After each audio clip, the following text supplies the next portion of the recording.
اس کو اتنا ہی سمجھیں اور اصل مقصود ہدایت اور رہنمائی ہے اس کو حاصل کرنے کی کوشش کیجیے۔ سیدنا یوسف علیہ السلام کا اسم گرامی قرآن مجید میں کئی مقامات پر آیا ہے، لیکن ان کا واقعہ صرف اور صرف سورہ یوسف کے اندر مکمل بیان ہوا، اس کے علاوہ کہیں اور قرآن مجید میں ان کے واقعے کا ذکر نہیں ملتا۔ باقی اقوام کے واقعات جیسے سیدنا موسیٰ علیہ السلام کا جو واقعہ ہے، سب سے زیادہ سیدنا موسیٰ علیہ السلام کا ذکر ان کے واقعے کا ذکر ہے، ابراہیم علیہ السلام کا واقعہ ہے، جناب ہود کا واقعہ ہے، حضرت لوط علیہ السلام کا واقعہ ہے، صالح علیہ السلام کا واقعہ مختلف مقامات پر آیا ہے، لیکن حضرت یوسف علیہ السلام کا پورا واقعہ وہ صرف سورہ یوسف کے اندر بیان ہوا ہے، اس کے علاوہ قرآن مجید میں کہیں اور بیان نہیں ہوا۔ سیدنا یوسف علیہ السلام حضرت یعقوب علیہ السلام کے بیٹے ہیں، حضرت یعقوب علیہ السلام حضرت اسحاق علیہ السلام کے بیٹے ہیں، اور حضرت اسحاق علیہ السلام حضرت ابراہیم علیہ السلام کے بیٹے ہیں۔ ابراہیم علیہ السلام کے دو بیٹے ہوئے ہیں، ایک حضرت اسحاق علیہ السلام اور دوسرے حضرت اسماعیل علیہ السلام۔ آپ نے چونکہ دعا کی تھی کہ اللہ نے خود فرمایا تھا انی جاعلک للناس اماما، میں تمہیں امام بناؤں گا تمام انسانوں کے لیے، تو پھر اس کے بعد جتنے پیغمبر اس دنیا میں تشریف لے کر آئے وہ سب کے سب ابراہیم علیہ السلام کی اولادوں میں سے ہوئے۔ جتنے پیغمبر آئے ابراہیم علیہ السلام کے بعد کہیں نہ کہیں ان کی اولاد میں سے ہی، ان کی نسل میں سے رہے۔ تو حضرت اسحاق علیہ السلام کی طرف سے پورا ایک سلسلہ چلا بنی اسرائیل کا، اور اس کے اسحاق علیہ السلام، پھر اس کے بعد یعقوب علیہ السلام، پھر سیدنا یوسف علیہ السلام، اور اس کے بعد یہ سلسلہ چلتے ہوئے حضرت عیسیٰ علیہ السلام پر مکمل ہوتا ہے۔ یہ سارے کے سارا بنی اسرائیل کا پورا ایک جو سلسلہ انبیاء کا وہ ہے۔ اور دوسری طرف حضرت اسماعیل علیہ السلام جنہیں اللہ کے حکم سے آپ نے مکہ مکرمہ میں چھوڑا تھا، ان کی اولادوں میں فقط ایک ہی پیغمبر تشریف لے کر آئے۔ اسماعیل علیہ السلام کی اولادوں میں فقط ایک ہی پیغمبر تشریف لے کر آئے، مگر وہ ایسے آئے جو سارے نبیوں کے سردار بن کر آئے، اور وہ ہیں ہمارے پیارے آقا حضرت سیدنا محمد مصطفیٰ صلی اللہ تعالی علیہ وسلم۔ تو حضرت اسحاق علیہ السلام کے بعد یہ جو انبیاء کرام کا سلسلہ ہے ابراہیم علیہ السلام کی اولاد میں، تو اس میں ایک برگزیدہ پیغمبر ہے یعقوب علیہ السلام، اور ان کے بیٹے حضرت سیدنا یوسف علیہ السلام۔ تو حضور سے سوال کیا گیا تھا کہ یہ بتائیے کہ یہ بنی اسرائیل مصر میں کیسے آئے؟ ان کا علاقہ تو فلسطین تھا، ارض مقدس تھا، یہ مصر میں کیسے پہنچے؟ تو اس واقعے کے جواب میں پوری سورت مبارکہ اللہ پاک نے نازل فرمائی کہ بنی اسرائیل مصر میں کیسے پہنچے۔ تو سب سے پہلے سیدنا یوسف علیہ السلام کا ذکر ہوا کہ انہوں نے خواب دیکھا، اپنے والد صاحب کو خواب بتایا، والد صاحب نے کہا کہ بیٹے یہ خواب کسی اور کو نہیں بتانا کہ تمہارے بھائی تم سے حسد کریں گے، اور ایسے ہی ہوا کہ آپ کے جو دیگر بھائی تھے یعقوب علیہ السلام کی جو اور اولادیں تھیں دیگر ازواج سے، وہ حسد کرتے تھے، چونکہ سیدنا یوسف علیہ السلام اور ان کے بھائی بنیامین سے یعقوب علیہ السلام بہت زیادہ محبت کیا کرتے تھے، اس محبت کی وجہ سے دیگر بھائی ان سے حسد کیا کرتے تھے۔ انہوں نے پلان بنایا کسی بھی طریقے سے یوسف کو والد صاحب کی نگاہوں سے دور کیا جائے۔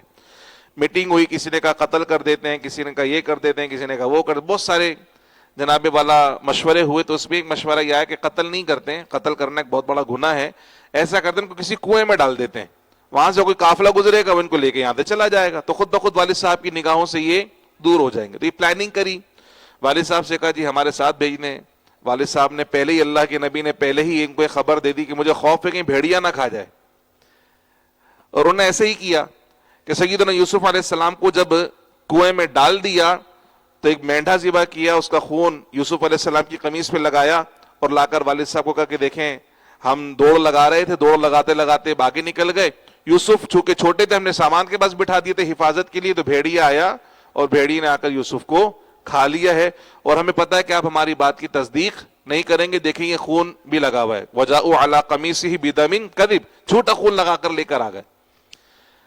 اب کچھ چیزیں ایسی ہوتی ہیں جو بدیہی ہوتی ہیں، مطلب اس کے لیے آپ کو زیادہ سوچنے کی اور زیادہ لاجیکل ریزننگ کی ضرورت نہیں پڑتی۔ بھائی جب بھیڑیا کھائے گا تو کپڑے سلامت رہیں گے، لیکن وہ سلامت قمیض لے کر آ رہے ہیں، قمیض کہیں سے نہیں پھٹی، تو یعقوب علیہ السلام بڑا عقل مند بھیڑیا تھا کہ قمیض اتار کے یوسف کو کھایا اس نے، قمیض پہ خون کیسے لگا ہوا؟ پھر اگر بھیڑیا کھائے گا تو قمیض بھی تو پھٹے گی نا، قمیض کے چھتڑے اڑ جانے چاہیے تھے، لیکن قمیض بالکل سلامت ہے۔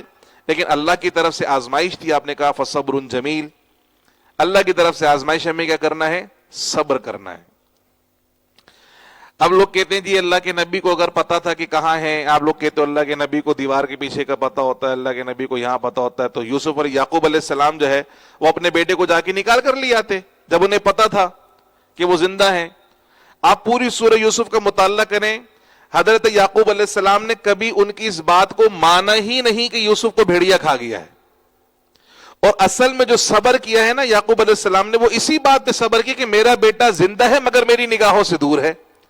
جو مر جاتا ہے نا اس کا چین آ جاتا ہے کہ یار یہ مر گیا، لیکن جو گم ہو جاتا ہے اس کا کبھی بھی چین نہیں آتا۔ 10 سال بھی اگر ہو جائے نا تو ماں باپ کو اس کی لگی رہتی کہ پتہ نہیں کبھی ہمارا بچہ مل جائے، لیکن اگر مر گیا تو چین آ جاتا ہے۔ تو یعقوب علیہ السلام جو مسلسل تکلیف میں وہ اسی وجہ سے ہیں کہ پتہ ہے کہ بیٹا کہاں پر ہے، کنویں کے اندر ہے، لیکن اللہ کا حکم ہے نکالنا، صبر کرنا ہے۔ اور اب مزید دوری آپ کو برداشت کرنی پڑے گی کہ سیدنا یوسف علیہ السلام کو پھر یہاں سے ایک مصر کا ایک قافلہ تھا، اس نے نکالا تو ان بھائیوں نے اپنے بھائی کو بیچ دیا۔ اس طرح یوسف علیہ السلام مصر پہنچے، وہاں ان کی بولی لگی، عزیز مصر نے آپ کو خرید لیا، اللہ نے وہاں رہنے سہنے کا بندوبست کیا، کہا ہم نے ان کو تعبیر رویا کا علم عطا فرمایا، یعنی خوابوں کی تعبیر کا علم سیدنا یوسف علیہ السلام کو اللہ نے عطا فرمایا۔ پھر وہاں پر ایک واقعہ رونما ہوا زلیخا کی طرف سے، جس کی پاداش میں سیدنا یوسف علیہ السلام کو باقاعدہ جیل میں ڈال دیا گیا، اور آپ نے ناحق جیل کاٹی ہے، یعنی آپ نے کوئی گناہ نہیں کیا تھا، معاذ اللہ کسی قسم کو کوئی گناہ نہیں کیا تھا، اپنی عفت و پارسائی کی خاطر آپ جیل کے اندر گئے ہیں۔ اب یہاں ہمارے جو اکابرین کو بھی جیلوں میں ڈالا گیا نا، تو سیدنا یوسف علیہ السلام کی جیل کا قصہ سن کر تھوڑی سی دل کو راحت ہو جاتی کہ جو جیل میں جاتے ہیں، ہر جیل میں جانے والا گناہگار نہیں ہوتا۔ سیدنا یوسف علیہ السلام کے واقعے سے تھوڑی سی ڈھارس مل جاتی ہے کہ نیک لوگوں کو بھی جیل میں ڈالا جاتا ہے۔ اور سیدنا یوسف علیہ السلام کے پاس 2 قیدی آئے اور انہوں نے کہا کہ بھی ہم نے خواب دیکھا ہے۔ ایک نے کہا کہ میں دیکھ رہا ہوں کہ میں رس نچوڑ رہا ہوں، دوسرے نے کہا میں نے دیکھا کہ میرے سر پہ روٹی اور پرندے آ کر کھا رہے ہیں، ہمیں خواب کی تعبیر بتائیں۔ تو سیدنا یوسف علیہ السلام نے وہاں پر تبلیغ فرمائی۔ میں بہت اختصار کے ساتھ اس واقعے کی طرف آ رہا ہوں، چونکہ اصل جو مقصد ہے وہ ہدایت اور رہنمائی کی، ہمیں ملتا کیا ہے اس سے، یہ واقعی کیوں بیان کیا، میں اس لیے بہت مختصر جزئیات اس کے بیان کرتے ہوئے جا رہا ہوں۔ تو آپ نے خواب کی تعبیر بتانے سے پہلے ان کو تبلیغ کی کہ شرک کو چھوڑو اور اللہ وحدہ لا شریک کی عبادت کرو۔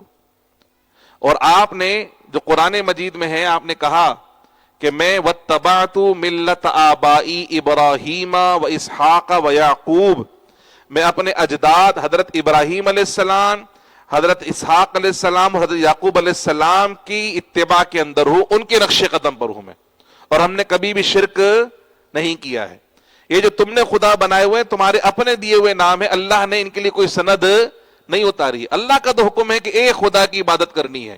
اور پھر ان سے پوچھا کہ بتاؤ بھائی بہت سارے خدا بہتر ہیں یا ایک خدا، یعنی ایک شخص ہے جس کے کئی آقا ہوں، وہ غلام زیادہ بہتر ہے یا ایک غلام کا ایک ہی آقا یہ زیادہ بہتر ہے؟ اب ظاہر سی بات ہے اگر ایک ملازم ہو اور وہ مختلف دکانوں پہ کام کر رہا ہو اور بہت سارے اس کے مالک ہوں تو اس کی زندگی تو اجیرن ہو جائے گی۔ ہر مالک بولے گا پہلے میرا کام کر، پہلے میرا کام کر، میری بات سن۔ اور اگر صرف ایک ہی آقا ہو، ایک ہی مالک ہو، تو اس ملازم کو راحت و سکون ملے گی کہ بھئی اسی کو راضی کرنا ہے، میں نے باقیوں کو راضی کرنے کی ضرورت۔ اسی طرح جو سینکڑوں خداؤں کی پوجا کر رہے ہیں، پرستش کر رہے ہیں، وہ اسی بات میں ہلکان رہتے ہیں کہ کون سے خدا کو راضی کریں، کس خدا کو راضی کریں۔ اور جو خدا وحدہ لا شریک کی عبادت کرتے ہیں ان کو پتا ہے کہ ہمیں صرف اور صرف اللہ کو راضی کرنا ہے، کسی اور کو راضی کرنے کی ضرورت، ہماری ساری ضرورتیں پوری کرنے والی ذات فقط ایک ہی ہے، وہ ہے اللہ سبحانہ و تعالیٰ کی ذات۔ سیدنا یوسف علیہ السلام نے اس خواب کی تعبیر بتائی، کہا کہ جو رس نچوڑتا ہوا خواب میں دیکھ رہا تھا بادشاہ کا ساقی مقرر ہو جائے گا، اور جس نے دیکھا کہ پرندے روٹی کر اس کو سولی پہ چڑھا دیا جائے گا اور وہ لٹکا رہے گا یہاں تک کہ پرندے آ کر اس کا بھیجا کھائیں گے۔ اب جو بچ جائے گا، سیدنا یوسف علیہ السلام نے اس سے کہا کہ تم بادشاہ کے ساقی مقرر ہوگے تو بڑے خاص آدمی ہوگے، تم بادشاہ کے خلوت قدے میں تمہیں جانے کا موقع ملے گا، تو تم بادشاہ سے ذکر کرنا میرا کہ میں بغیر کسی جرم کے کئی سالوں سے جیل کے اندر پڑا ہوا ہوں۔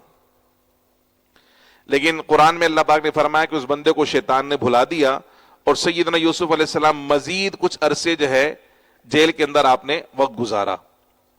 پھر بادشاہ نے خواب دیکھا کہ 7 موٹی گائیں اور 7 پتلی گائیں ہیں، پتلی گائیں موٹی گائیں کو کھا رہی ہیں. بڑا عجیب و غریب خواب تھا. بادشاہ نے اپنے تمام درباری علماء کو بلایا، کہا کہ مجھے اس خواب کی تعبیر بتاؤ. انہیں تعبیر آتی نہیں تھی، چونکہ اللہ نے قرآن میں کہا اس صورت میں خاص طور پہ کہ ہم نے تعبیر رؤیا بطور معجزہ حضرت یوسف علیہ السلام کو عطا فرمایا تھا، اس لیے کسی اور کو خوابوں کی تعبیر آتی ہی نہیں تھی، درست تعبیر. تو وہ سارے کے سارے حیران و پریشان ہو گئے، یہ کیسے عجیب و غریب خواب ہے. انہوں نے بادشاہ کو بولا، بادشاہ صاحب یہ جو خواب ہے نا یہ ادغاس کی صورت لگتی ہے، یعنی آپ نے کوئی کھانا وانا کھا لیا تھا زیادہ، بد ہضمی کی وجہ سے ایسا خواب آیا آپ کو، اس کا کوئی حقیقت سے تعلق نہیں ہے. لیکن بادشاہ بڑا پریشان تھا کہ خواب بڑا خطرناک ہے، کوئی نہ کوئی تعبیر اس کی ضرور ہوگی.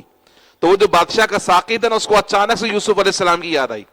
اس نے بادشاہ سے کہا کہ ایک قید خانے میں ایک بدہ قید ہے، اگر آپ اجازت دیں تو اس سے پوچھ کر آ جاتا ہوں میں خواب کی تعبیر، وہ سچی تعبیر بتاتا ہے.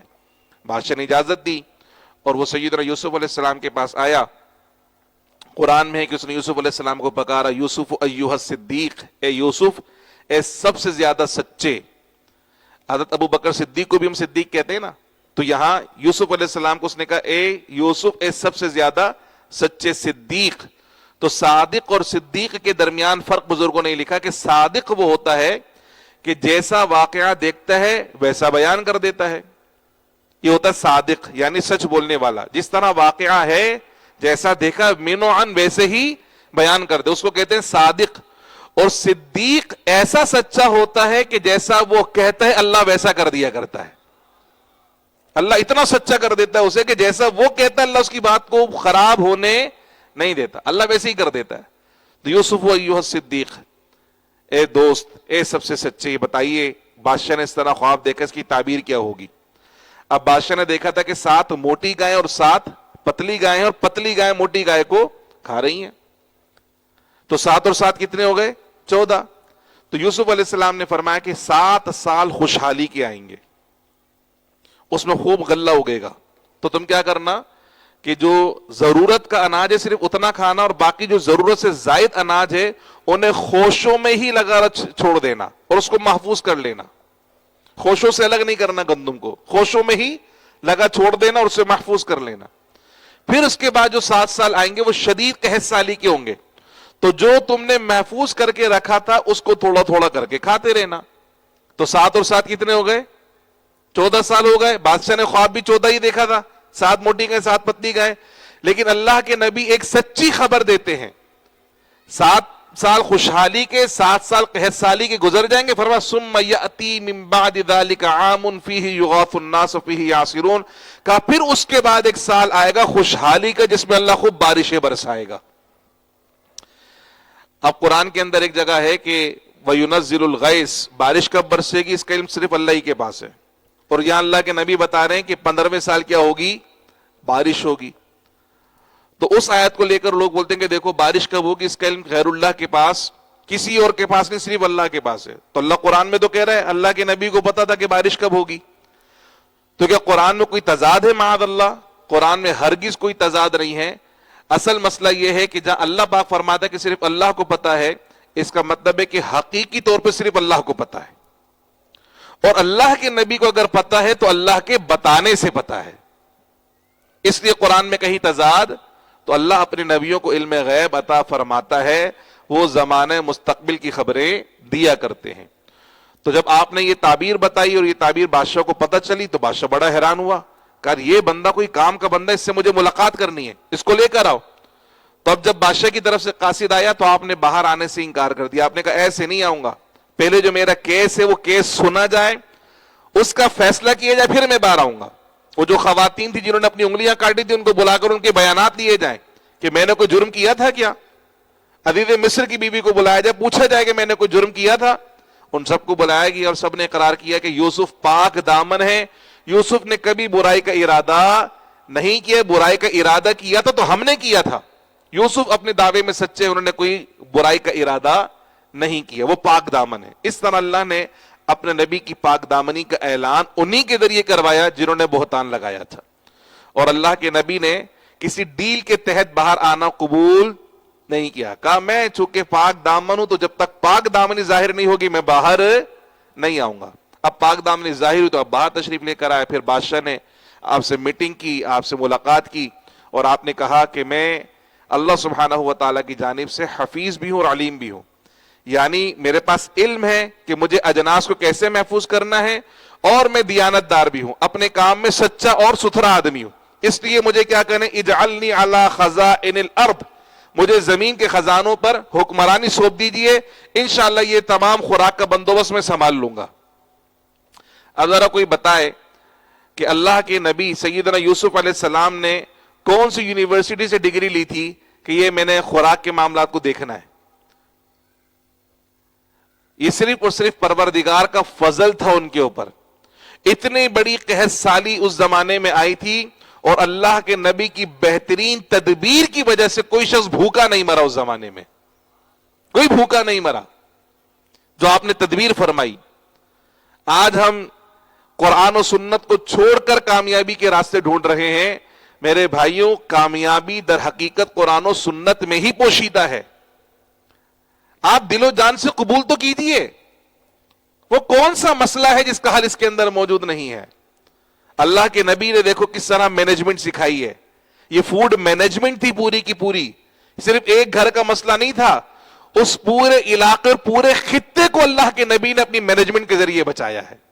ایسی مینجمنٹ کہاں سے لے کر آؤ گے تم؟ یہ آج ایم بی اے کرنے والے بھی مینجمنٹ نہیں کر سکتے ایسی، کہ پوری قوم اور پورا علاقہ جو دور دور سے منسلک علاقے تھے، ان کی بھی قحط کی وجہ سے ان کو غلے کی ضرورت پڑتی تھی تو وہ کہاں آتے تھے؟ مصر کی طرف آیا کرتے تھے۔ جس طرح آپ کے بھائی کنعان سے، یعنی ارض مقدس سے، وہ کہاں ہے؟ مصر کی طرف آئے غلہ لینے کے لیے۔ اور مصر افریقہ کا علاقہ ہے، مصر بر اعظم افریقہ کا علاقہ ہے، اور ارض مقدس جزیرت العرب کے علاقے کے اندر ہے۔ تو وہاں سے سفر کر کر یہاں پر آئے کنعان سے، اور پھر یہاں آپ کے بھائیوں سے آپ کی ملاقات ہوئی، اور یہ وہی لوگ تھے جو یوسف علیہ السلام کو باپ کی نگاہوں سے دور کرنے والے تھے، جو یوسف علیہ السلام کو اندھے کنویں میں ڈالنے والے تھے۔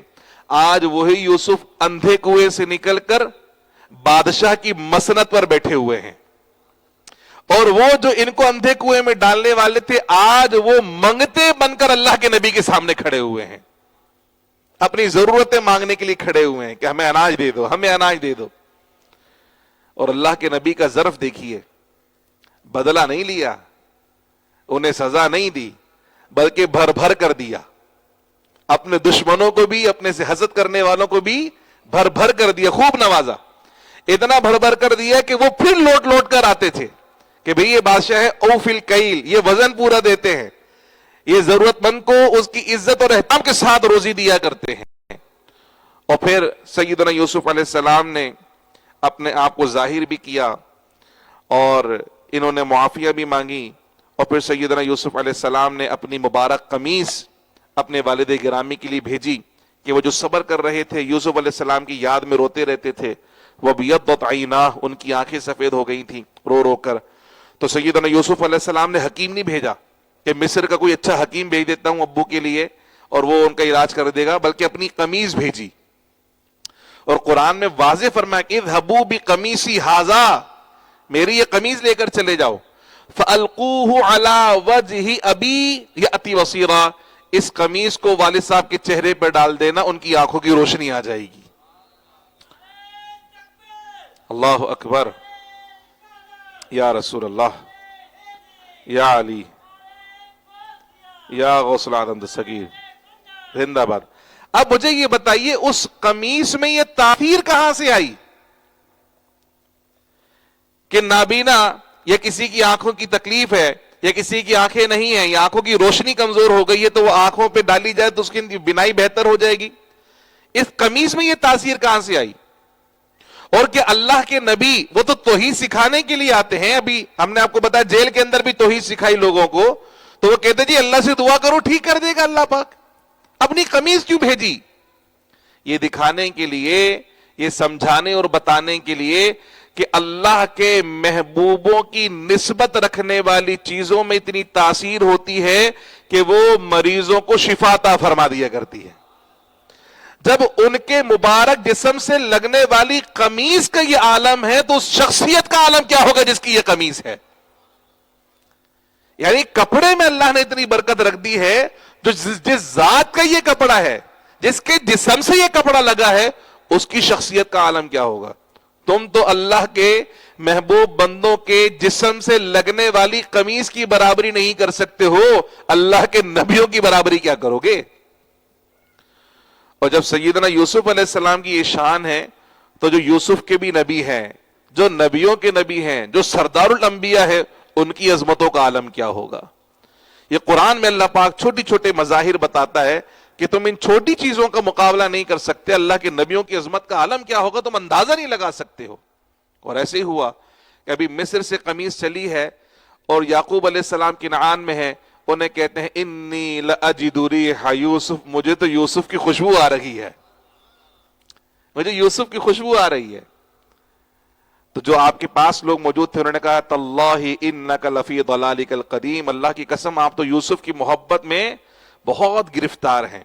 تو یہاں ضلال کا جو ترجمہ ہے سب نے کیا کہ محبت میں گرفتار ہیں، کس کی؟ یوسف علیہ السلام کی۔ اسی سے یہاں مسئلہ حل ہوتا چلا جاتا ہے کہ پیارے آقا کے لیے جو کلمہ آیا سورۃ الضحیٰ میں وَوَجَدَكَ ضَالًّا فَهَدَىٰ، اب وہاں کچھ بے وقوفوں نے ضال کا ترجمہ گمراہ کر دیا کہ ہم نے آپ کو گمراہ پایا معاذ اللہ تو آپ کو ہدایت دی۔ عقل کے اندر اگر اللہ کے نبی بھی گمراہ ہوں گے تو پھر پیچھے بچتا ہی کون ہے؟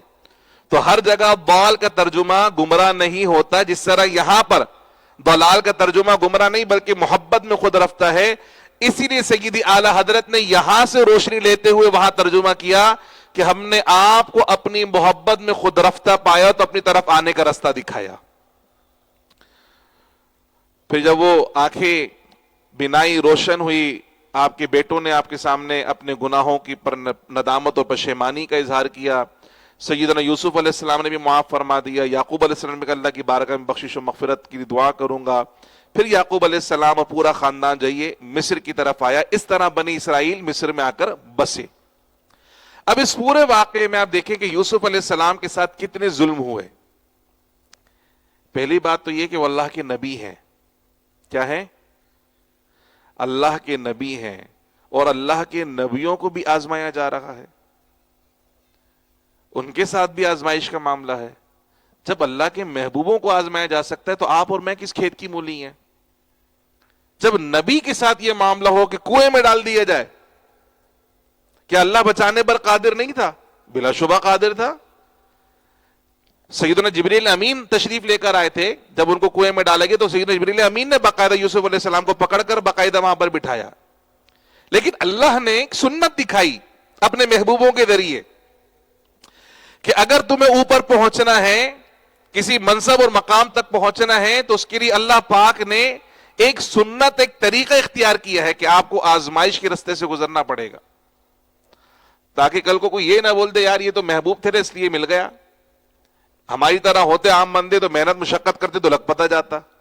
یعنی امیر باپ کا بیٹا جیسے ہوتا ہے نا، یار ان کے ابا امیر ہیں اس لیے ان کے تو مزے آئے ہوئے، ہمارے ابا کی طرح ہوتے غریب پھر محنت کر کے پیسے کماتے تو لگ پتا جاتا۔ اب اللہ اپنے محبوبوں کو جب مقام و مرتبہ عطا فرماتے تو نبوت تو ہے ہی اللہ کی طرف سے خاص، وہ کسی مشقت کی وجہ سے نہیں ملتی، لیکن نبیوں کو جو مقام مرتبہ اللہ پاک عطا فرماتا ہے وہ ہم لوگوں کے لیے ہدایت و رہنمائی کے ذریعے اس طرح سے ہیں کہ دیکھو جب محبوبوں کی آزمائش ہوتی ہے تو وہ شکوہ نہیں کرتے بلکہ وہ صبر کرتے اور حوصلے سے کام لیتے۔ اس لیے اے اہل ایمان، اگر تم پر کبھی آزمائش آ جائے تو تم نے بھی کیا کرنا ہے؟ شکوہ نہیں کرنا اللہ سے بلکہ صبر اور حوصلے سے کام لینا ہے۔ دوسری بات یہ سمجھنے کی ہے کہ ایک اللہ کا فیصلہ ہے اور ایک لوگوں کی چال ہے۔